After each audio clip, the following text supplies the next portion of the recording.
ওই বাবা সাইরা দাও আমারে। তোর ভাই আগে আয়া লোক, তোর আজকে খবর আছে। কি হইছে বাবা? তুই এই পোলাটারে মারতো, তোর বইনে এই পোলার লগে কথা কয়। কি রে বোন, এই সারা কেডায়? আরে ভাইয়া বাপে ভুল বুঝতাছে, ওই আমার বন্ধু লাগে। আরে বাবা, ওই তোর বন্ধু লাগে, তুমি হুদ্দাই টেনশন লইতাছো। বন্ধু বান্ধব কিছুই না, পোলা মেয়ে কি কোনো সময় বন্ধু হয়নি? ওরা একে অপরের লগে কথা কয়, ওরা তো আজকে আমি মেরালাম।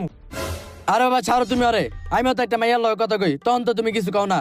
আরো একটা শেয়ারের লগে কথা কই দিকে তুমি চিন্তা কে লাগা? বোন তুই কর সত্যি ভালোবাসোস? তুই যদি ওরা ভালোবাসে থাকস তাহলে আমি এখনই তোর বিয়াটা দিয়ে দিমু। ভাইয়া এমন কিছুই না, ওই শুধু আমার ভালো বন্ধু লাগে। দেখবো না এনো সময় আছে, তুই আমার সত্যি কথাটা কয়ে দে, আমি তোর পুরা সাপোর্ট করুম, নাইলে পরে আমি তোর সাপোর্ট করতে পারুম না। তুই পরে তোর বাপের লগে বুঝা লইস। ভাইয়া শুনো, আমি তোমার সব সত্যি কথা কই, আমরা দুইজন দুইজনের ভালোবাসি, আমরা দুইজন দুইজনের বিয়া করতে চাই। বাবা তুমি বইনারে দেখো, আমি ওইটারে দেখতাছি। ওই আমার বইনের লগে প্রেম করস? এই বাবা সাইরা দাও। প্রেম করস? হ্যাঁ, বিয়া করতে চাস?